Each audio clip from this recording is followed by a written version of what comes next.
मी साक्षी open links foundation तर्फे आजच्या खास कार्यक्रमात आपल्या सर्वांचं मनपूर्वक स्वागत करते.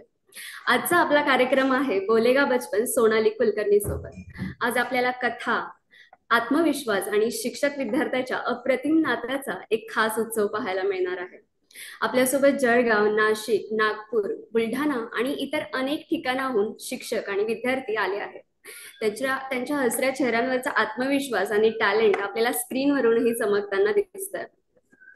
आज आपल्या खास पाहुण्या आहेत सोनाली कुलकर्णी.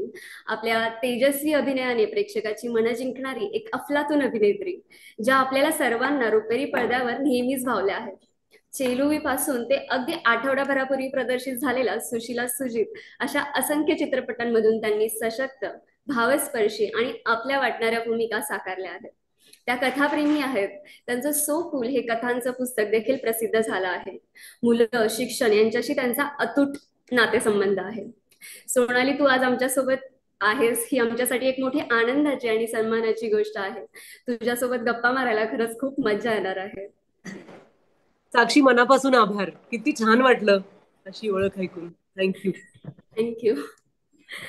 सोनाली, या टप्प्यात शिक्षक तुला काही प्रश्न विचारत आहेत.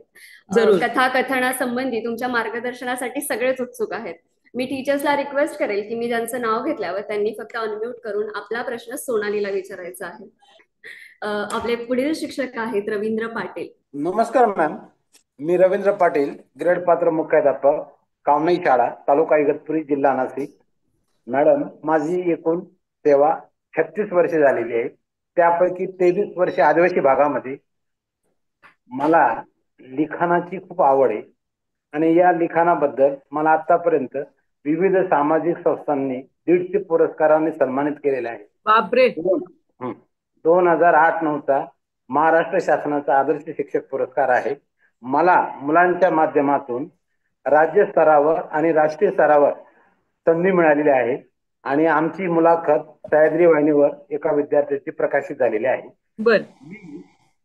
या आदिवासी भागामध्ये काम करताना मुलांना नवोदय आणि शिष्यवृत्ती परीक्षेमध्ये मार्गदर्शन करण्यासाठी सदैव तत्पर असतो आणि ती संधी मुलांना आदिवासी भागामध्ये सर्व शैक्षणिक साहित्य मिळवण्यासाठी सामाजिक संस्थांच्या माध्यमातून ते प्रयत्न चालू आहेत. मॅम, माझा असा एक प्रश्न आहे तुम्हाला की जेव्हा तुम्हाला गोष्ट पुढे कशी न्यायची आहे हे सुचत नाही तेव्हा आपण काय करता? कळीचा प्रश्न आहे सर. म्हणजे कसं असतं, तुम्ही स्वतः लेखक आहात त्यामुळे हो, तुम्हाला ते हा प्रश्न एखाद्या क्रिएटिव्ह सृजनशील माणसाच्या मनातच येऊ शकतो. अनेकदा असं होतं की गोष्ट कशी मी स्वतः लिहिते त्यामुळे समजत नाही की यानंतर घटनेत काय यावं, किंवा आपण गोष्ट सांगत असतो आणि ती रंजकता कशी वाढून ठेवावी, पुढं कसं जावं. यात मला एक लक्षात आलेलं आहे की जेव्हा आपण सांगत असतो तेव्हा पॉज म्हणजे विराम घ्यायला लाजू नये. आपल्याला असं वाटतं बोलायची संधी मिळाली म्हणजे घडा घडा घडा बोलून टाकलं पाहिजे. अनेकदा आपण विचार करून बोलत असतो त्यामुळे त्या विचार करताना आपल्या मनात विचारांची गर्दी होते, सरमिसळ होते आणि तेव्हा आपल्या मनात येणारे विचार आपणही स्वतः समजून घेऊन समोर सांगत असतो. तर त्या विचारांची सुसंगती लावण्यासाठी जर एखादा छोटा विराम घेतला, पॉज घेतला, तरीही चालू शकतं. त्याच्यामुळे कोणी आपले मार्क कापून घेणार नसतं.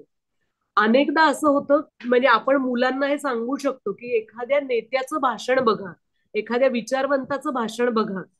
भाषण देता देता कधी एखादा छोटासा पॉज येतो तेव्हा ते जुळवाजुळव करत असतात. आता कुठलाही म्हणजे माझं असं म्हणणं आहे की लोकांना प्रवृत्त करणारी भाषणं पण असतात.